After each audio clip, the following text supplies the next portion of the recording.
5 चीजें शंकर भगवान को चढ़ती है। जल, दूध, दही, शहद, घी, शक्कर, पंचामृत की वस्तु। पांचों हमारे जीवन को सार्थक करने वाले। दूध भक्ति का प्रतिबिंब है। हमारे घर से रोग, बीमारी, तकलीफ को दूध चढ़ाते ही वो रोग बीमारी समाप्त होने लगती। दही, हमारे परिवार अगर टूट रहा है, हमारा परिवार अगर टूटने की कतार पर है, 2 बेटे 3 बेटे वो भी आपस में झगड़ रहे हैं, माता पिता आपस में झगड़ रहे हैं, बेटे बहुएं आपस में झगड़ रहे हैं, तो दही शिव को जो चढ़ाया जाता है ये परिवार को जोड़ने का काम करता है। शहद, ये व्यक्ति के जीवन को, समृद्धि को बढ़ाने का प्रयास करता है। घृत, घी, हमारे घर में किसी की चिड़चिड़ वृत्ति हो तो उसको समाप्त करने का कार्य करता है। शक्कर, मिष्ठान, ये हमारे शंकर को इसलिए चढ़ाया जाता है कि हे भोलेनाथ, हमारी जिंदगी में ना जाने कितनी रुकावटें आई, पर मिष्ठान की तरह वो जीवन हमारा सार्थक होता चले जाए। 5 चीजें शिव को समर्पित होती। पंचामृत, पंचामृत और चरणामृत दोनों को लेने का तरीका भी अलग अलग है। आप लोग लेते हैं, कभी मंदिर जाते हैं, पंचामृत चरणामृत, सत्यनारायण की कथा करवाओ, देवी जी के मंदिर में चौकी करवाओ, कुछ भी पूजन पाठ होती है तो चरणामृत और पंचामृत दोनों मिलता है। आप लोग लेते होंगे। जब पंचामृत दिया जाता है तो लेने वाले को भी सोचना चाहिए कि किस तरह से लेना है। जब पंचामृत दूध, दही, शहद, घी, शक्कर जो मिला हुआ रहता है, उसको जब हम लेते हैं तो उसको लेने के बाद में अपने हाथ को हम हृदय से लगाते हैं। किस चीज को लेने के बाद? जम के बोलो। पंचामृत, चरणामृत नहीं। पंचामृत लेने के बाद हाथ को हम हृदय से लगाते हैं। और चरणामृत अर्थात किसी मंदिर में गए, तुलसी जी पड़ी हुई है जल के अंदर और वो पंचपात्र में जल जो रखा हुआ है वो चरणामृत है। उस चरणामृत को जब हम लेते हैं तो उस जल को लेने के बाद में हम अपने हाथ को हृदय से नहीं लगाकर अपने मस्तक से लगाते हैं। उसका कारण क्या है? उसका केवल एक कारण है कि पंचामृत लेने के बाद हमने जो हाथ को हृदय से लगाया, उसका कारण केवल इतना सा है कि भगवान के स्नान की झांकी का दर्शन हमारे हृदय में बैठ जाए। और चरणामृत लेने के बाद जो हमने हाथ को सिर पर लगाया, उसका कारण केवल इतना सा है कि भगवान के चरणारविंद का जल जब हमारे मस्तक पर चढ़ेगा तो हम जैसे पापियों का भी उद्धार अपने आप हो जाएगा। दोनों को लेने का तरीका। और प्रसाद, कई लोग क्या करते हैं, प्रसाद लेने के बाद हाथ सिर पे रखते हैं। नहीं नहीं नहीं, गलत। बहुत ध्यान देना साहब, बहुत सी चीजें हम अपनी जिंदगी में बहुत गलत करते हैं और फिर भगवान से ये विचार करते हैं कि भगवान हमारा कल्याण क्यों नहीं कर रहा, क्योंकि हम गलत कर रहे हैं, हम गलत धारण कर रहे हैं। वो एक व्रत होता है ना, माताएं करती है संतोषी माता का, उसमें क्या नहीं खाते हैं? जम के बोलो, खटाई नहीं खाते।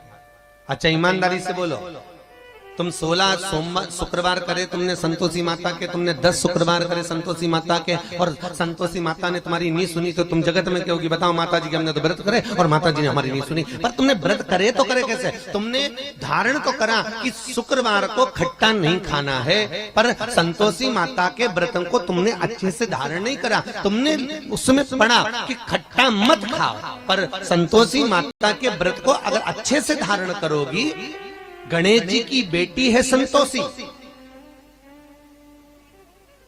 और संतोषी के व्रत को अगर तुम अच्छे से धारण करोगी तो सबसे पहला प्रसंग आता है कि खट्टा मत खाओ, पर साथ में यह भी याद रखो कि खट्टा मत बोलो। अब मालूम पड़े शुक्रवार का व्रत रख लिया, खट्टा नहीं खाऊंगी, खट्टा नहीं खाऊंगी, और सबसे झगड़ा करती फिर रही, जरा जरा सी बात में लड़ रही, जरा जरा सी बात में खट्टा बोल रही, तो व्रत लगेगा? अरे बोलो तो जी जियो, अरे बोलो अच्छे से, लगेगा? व्रत का फल मिलेगा? नहीं। और जगत में कह रही मैंने तो व्रत भी करे पर फायदा नहीं हो रहा, मैंने तो व्रत भी करे कोई लाभ नहीं हो रहा, तो भगवान भी बोले लाभ कहां से होगा? खट्टा खाया नहीं पर खट्टा बोला तो, और खट्टा अगर बोल दिया तो लाभ का होगा?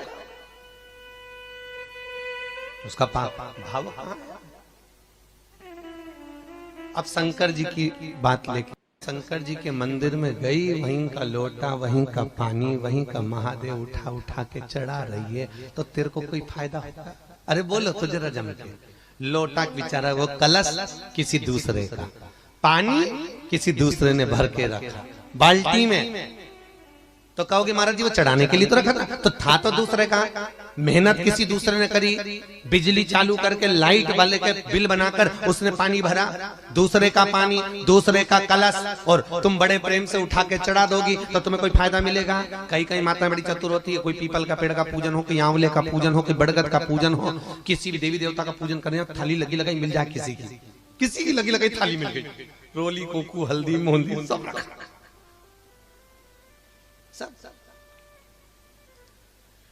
और सब उठा उठा के सब चढ़ाया, और बेचारी जिसकी थाली थी थोड़ी देर बाद वो आई तो आके देखा तो सब गायब हो गया, सब और पूछ भी रही थी यहाँ सामान रखा था बताएंगे, तो कि वो इकाई थी लीलाबाई, सब चढ़ा के चली, सब चढ़ा। लाभ किसको हुआ? बोलो जम के, जिसने चढ़ाया उसको कि जिसकी थी उसको? अच्छा जम के बोलो जरा, यहां तक आवाज आना चाहिए, जिसकी थी उसको लाभ। शमी की जो पत्ती होती है,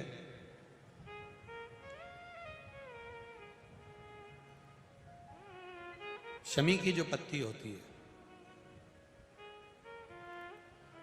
एक पत्ती में जितनी पत्तियां लगी होती हैं और एक पत्ती के अंदर, जरा ध्यान देंगे, जैसे इस पत्ती में ढेर सारी पत्तियां लगी हुई है, उस पत्ती में से भी एक पत्ती तोड़ोगे और एक पत्ती तोड़ने पर उस पत्ती को भी अगर गिनोगे तो उसमें बहुत सारी पत्तियां होती हैं।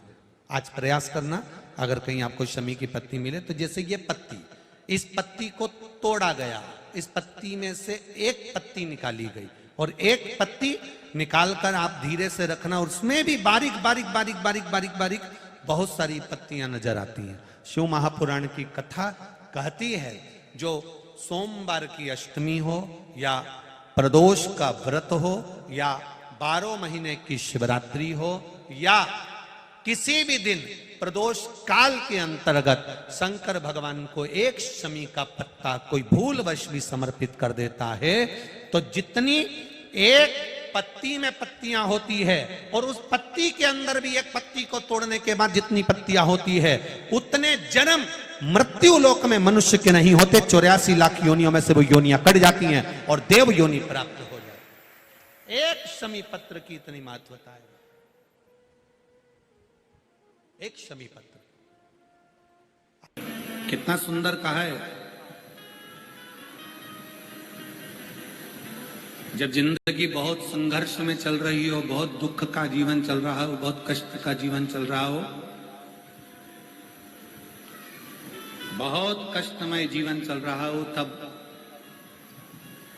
शमी के 5 पत्ते, शमी के 5 पत्ते, एक दुर्वा के साथ एक अक्षत चावल का एक दाना, वो भी हल्दी में भिंगोया हुआ हो या केसर में भिंगोया हुआ हो,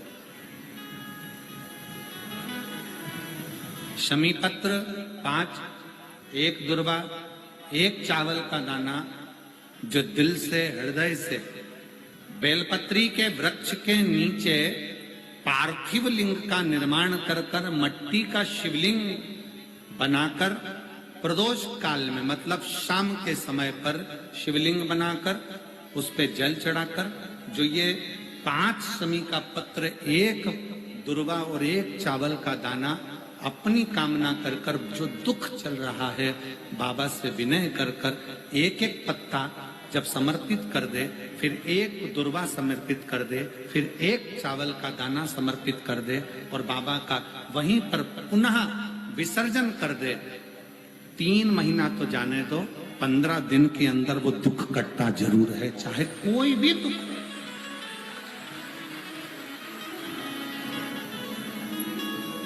कोई भी दुख क्यों, किसी भी तरह का दुख क्यों, और ये शंकर की आराधना, शंकर की पूजन। एक बहन बैठी है यहाँ, कई लोग कहते हैं अगर हमारे घर में शिवलिंग नहीं है, शंकर का अगर शिवलिंग नहीं है, तो फिर हम शंकर की आराधना कैसे करें। हम आपसे एक बात कहना चाहेंगे, अपने घर में एक छोटा शिवलिंग होना चाहिए, होना चाहिए। और मान लो नहीं है, आपके परिवार के लोग नहीं राजी हो रहा है, आपके घर के लोग नहीं राजी हो रहे हैं, आपके परिवार के लोग राजी नहीं हो रहे हैं, तो फिर क्या करोगे। तो कहा शिव महापुराण में सुंदर आनंद के साथ विद्धेश्वर संहिता में कहा कि शिवलिंग नहीं होने पर जब आप मंदिर में दिया लगाते हो,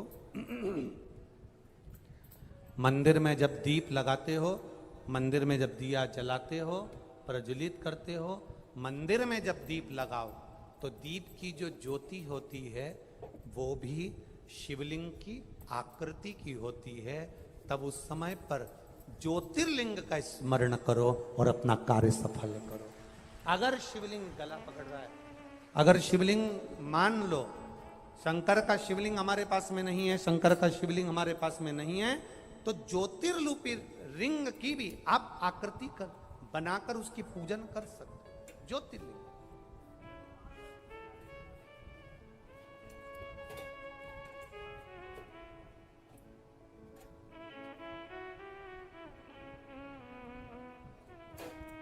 वो क्या बोलते हैं आप लोग, मन मेरा मंदिर आंखें दिया बाती, होठों की है तालियां रोम फूल बाती, रोम रोम जीभा तेरा नाम पुकारती है माँ तेरी आरती। तो जिस दीप को आप प्रज्वलित करते हो, जिस दिए को आप जलाते हो, जिस दीप को आप प्रज्वलित करते हो, उस दिए की जो बाती में जो अग्नि रहती है वो भी लिंग का स्वरूप है, वो भी लिंग का स्वरूप है। इसको हमारे यहां ज्योतिर्लिंग कहा गया, ज्योतिर्लिंग नहीं, ज्योतिर्लिंग कहा गया।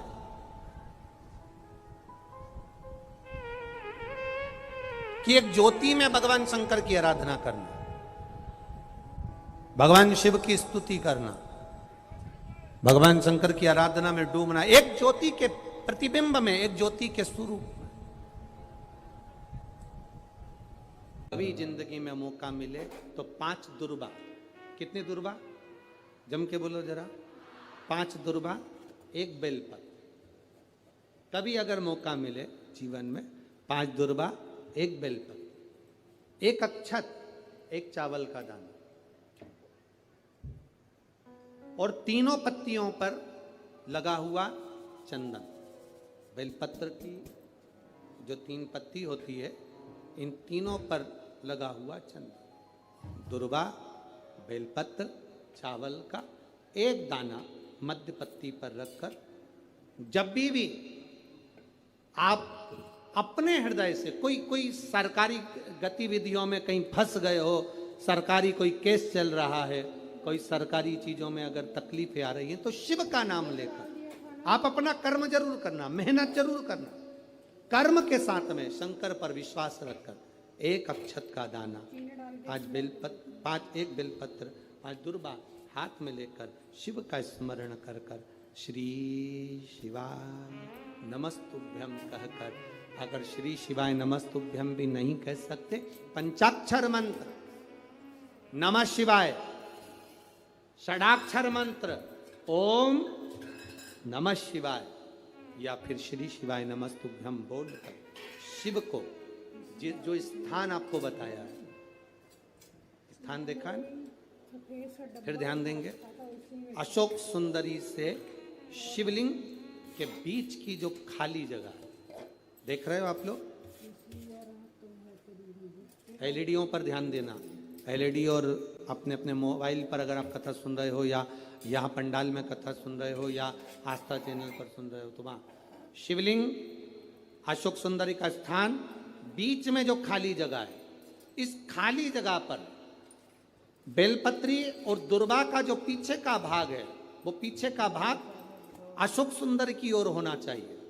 अशोक सुंदर की ओर उसका भाग हो जाए और पत्ती को इस तरह से शिवलिंग और जो खाली जगह है उसके मध्य में रखकर, कोई सरकारी चीज के लिए, कोई प्रशासनिक चीज के लिए, कोई केस के लिए, कोई कानूनी कार्यवाही के लिए, कोई तकलीफ में घिरे हुए हो, तो उस स्थान पर ये बेलपत्र केवल एक बार चढ़ाकर बाबा से विनती करना, बाबा उसको स्वीकार जरूर करेगा, कार्य सफल जरूर करेगा। एक बेलपत्र शिव भक्ति के लिए, एक बेलपत्र की मूल, एक बेलपत्र जिसकी डंडी का भाग जल जहां से बहकर बाहर निकल रहा है, अशोक सुंदरी का स्थान देखा है ना सब लोगों ने, बस उसी स्थान पर पहली बेलपत्र। दूसरी बेलपत्र पार्वती जी के स्थान पर, अर्थात जो जलाधारी है वहां पर। तीसरी बेलपत्र शंकर भगवान के शिवलिंग के सम्मुख में जहां आप बैठे हो वहां बैठकर डंडी का भाग विपरीत दिशा में रखकर, तीसरा बेलपत्र। चौथा बेलपत्र भगवान शंकर का जल जहां से नीचे गिर रहा है उस ओर सीधी बेलपत्र नीचे की ओर। और पांचवी बेलपत्र शंकर भगवान के अशोक सुंदरी के स्थान को छुआकर नंदी के पास रखकर, जो घड़े में जल है अर्थात मट्टी के पात्र में जो तुम जल लेकर गई हो, उस पात्र के जल से शंकर का अभिषेक कर देना, शिव को वो जल समर्पित कर देना। जिंदगी में कैसा भी दुख हो वो कटता ही है, वो दुख रह नहीं सकता, ये निश्चित